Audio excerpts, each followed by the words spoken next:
Empty towns. Has X ever encountered this phenomenon? Specifically, driving into a town or a place that one would expect to find a large amount of humans, only to find none at all.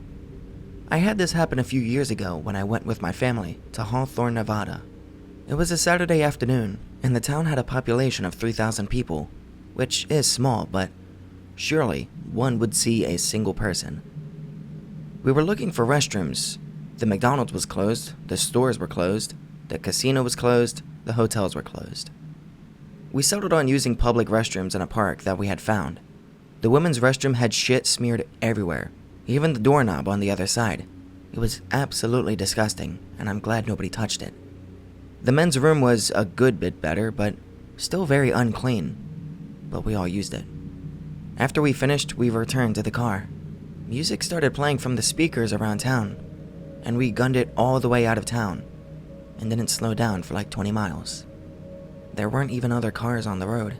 It's like the entire town decided to play a prank on us. What the fuck happened? Also, the town is completely surrounded by military bunkers and storehouses, and minefields, if that helps, but not a soldier in sight. I went with my girlfriend out of town nearby. I'm not even gonna try to pronounce that. In Greece. The town is really fun in the summer. It's flooded with people, but when we went there, it looked like a ghost town. Abandoned cafeterias and shops, closed arcades, and not even one person. Shit was creepy. We went to the car and ran away. Actually, I have a similar experience. First year of college. Went to local community college, so stayed in hometown. Bored as usual, driving around killing time with 3 friends. See road and think, I've never been that way before. None of my friends had either. Head that way. Probably 11 p.m., so dark outside. Eventually come to a town. There are a lot of small farming communities around here, but we hadn't heard of this one. Muncie is the name. Population 1,100. First thought is, that's a lot of people for me to have never heard of it, and be less than 20 miles from hometown of 2,100 people. Roll into town. First thing is a cemetery. Then, a large, very beautiful church. Past police and fire station, same building. Then a public basketball court.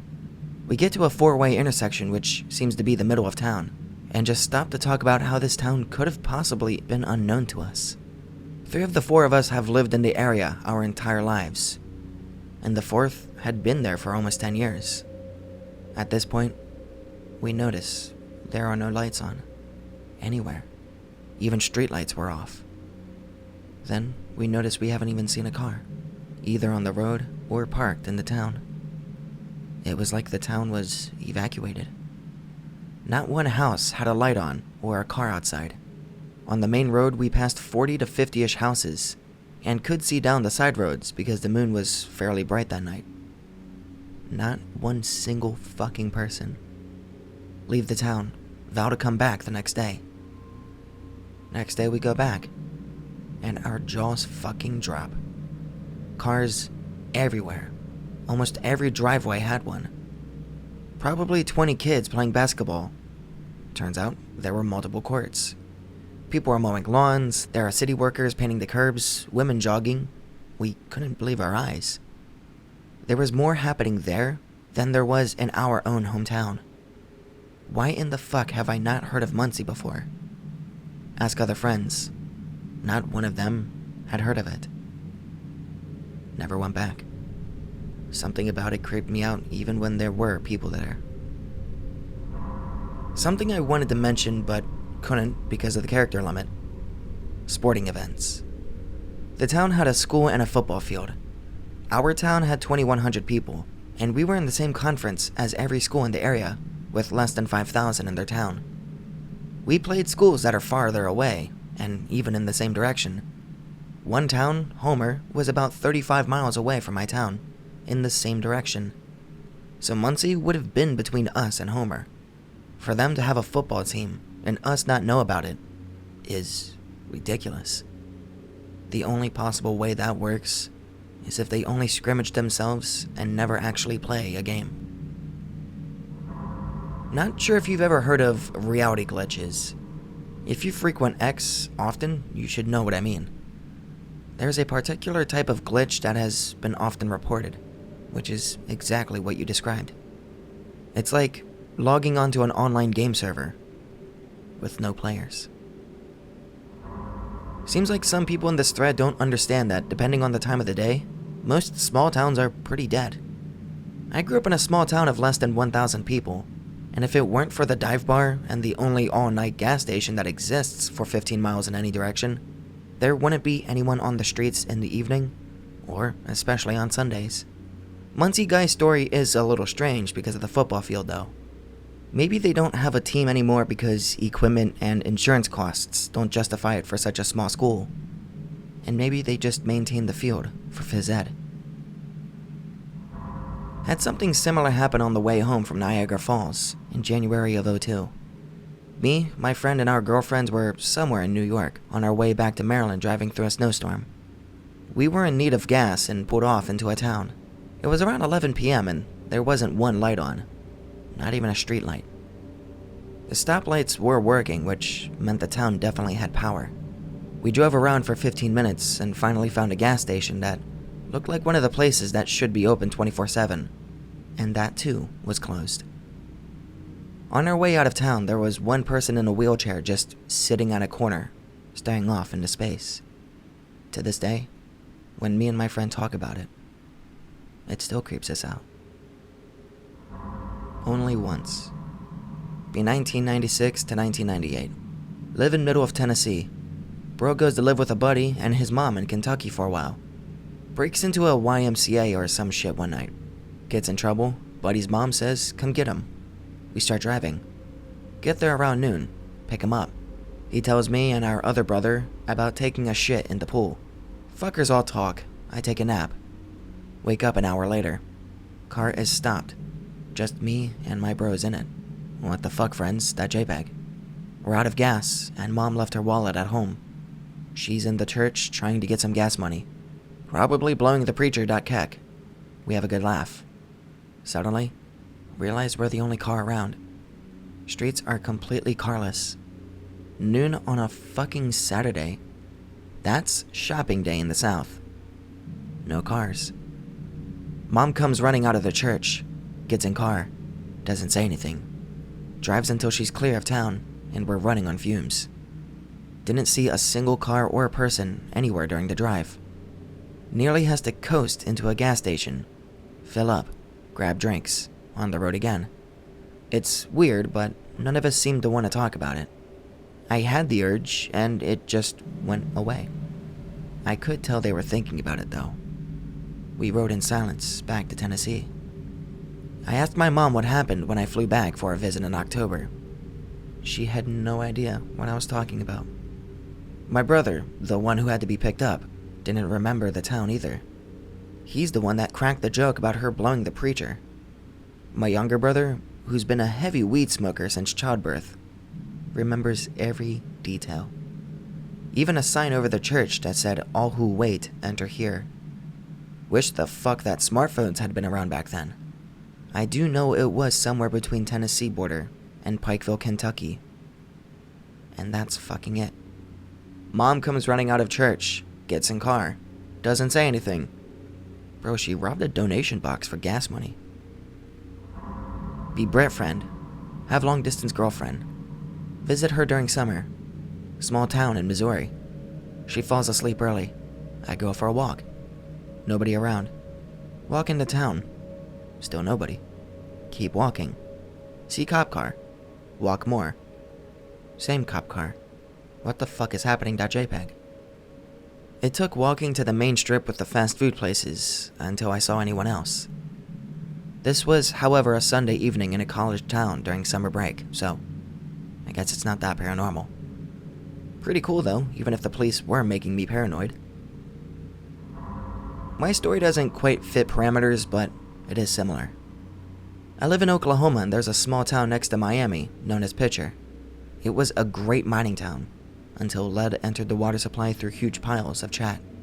It was hit by an F5 tornado years ago, and it was destroyed, and only 11 people remain instead of 14,500. Anyways, you will enter town and see the huge piles of chat. Later on, you'll see destroyed houses and businesses, and the remnants of the neighborhood.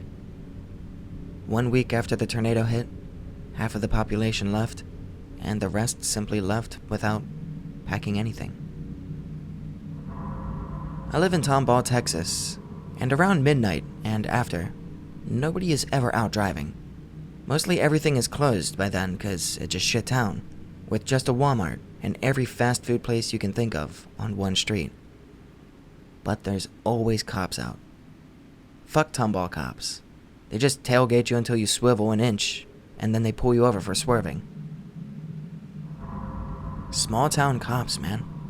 They're the scariest, because you know they took the job to fuck with people that they hate. And for action that almost never happens. All those hits to the head during high school football gave them tard rage/tard strength too. Those guys are walking hydrogen bombs, waiting to go off. Similar thing happened to me in Virginia Beach. 21-year-old me, just married, drives to Virginia Beach with wife, giggity.webm. No traffic the whole way there. Such is life in North Carolina. Out of nowhere, brake lights. Go less than 1 mile in 45 minutes. Nothing on radio. Traffic moves again. That was weird. Finally get to Virginia Beach. Complete ghost town. Go to hotel. Staff says we're not full, but go to this place. Okay. Get there. 3 cars in parking lot. Check in. Hungry, looking for food. 7 p.m. on a Friday, and somehow only 7-Eleven is open. 5 years later, still trying to make sense. That was actually the least creepy thing about the entire honeymoon in Virginia. That was just the beginning of the weirdness, too. The entire 2-day honeymoon abroad was cut short due to unforeseen synchronicity. Hotel room is my father's birth date, 9/16. TV set in the room would not turn on, but the indicator light would not turn off, even after being unplugged. Went to Busch Gardens for their Halloween night thing. Got married 10/28. Tons of rides closed due to unseasonably cold weather. I'm talking 20s for highs and high winds. Think, well, at least haunted houses, right? First one is pretty lame. Get to the second one. It's some 13 Fears gimmick. First room is fear of funeral parlors. They get progressively more intense. Leave room 6 and enter a pitch black hallway. Complete silence. Only me and my newlywed wife. People in front had completely disappeared. People behind had completely disappeared. Get overwhelming feeling of being watched or followed. Could feel something's breath on my neck, but couldn't hear breathing. Finally, find door. Right back between same people as before. Look behind. No doorway. Just a sheet separating partitions between the 2 rooms. Finish out the haunted house and think I was just hallucinating. Go on to next haunted house before hitting road home. Wife visibly rattled. Waits to get to a car to talk about it. Anan, did we go through a weird pitch black room where everyone seemed to disappear? Nope, the whole 5-hour drive back to Wilmington. Entire drive home, iPod is taunting us with eerily appropriate song titles, like We Die Young and Right Where It Belongs. Looking back on it, the whole thing was just weird. We had planned and budgeted for a week in Virginia, and cut it to 2 days because of the incessant weirdness. She grew up in Virginia Beach and said that the whole strip along the beach was usually packed. It was the last weekend of tour season. The weather was cold and miserable when it was forecast to be unseasonably warm and sunny.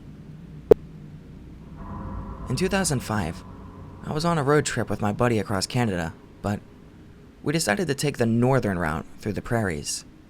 It's similar to taking the Trans-Canada Highway, but it takes a bit longer, and huge chunks of it are poorly maintained. Anyway, I was getting super low on gas and worried that we wouldn't make it to the next town, about 30 kilometers away. Soon, I saw a beat-up sign that had those symbols for gas and food, pointing down a lonely road to the right. So, we took it. About 5 minutes later, we came across this dusty little town surrounded by farmland on all sides. And not a single fucking person anywhere. The gas station was easy enough to find, but it was closed down and boarded up. We both decided to get the hell out of the little town.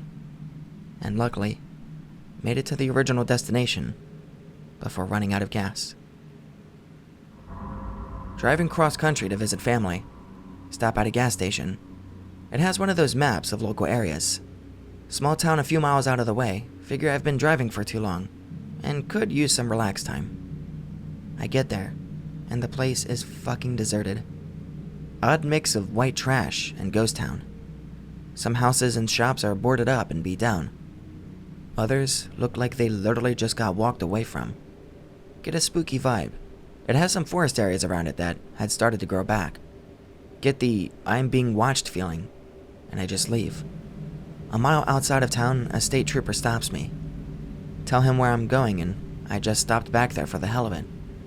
He tells me when the recession hit, it took a lot of jobs with it. And to make matters worse, the logging company that supported the town went under. Lots of people lost jobs and left. With nothing else to do, crime went up. It being a small highway town made it perfect for drugs and smuggling. Lots of violence and missing persons, murders, etc. Within a short time, most people moved away. Others got arrested or killed for taking part in said criminal activities. Town was just up and abandoned. Still gets some criminal activity, which is why he stopped me. Advises me to not come back, especially at night. This was back right when the recession was at its worst, and I'd have a hard time finding the place again.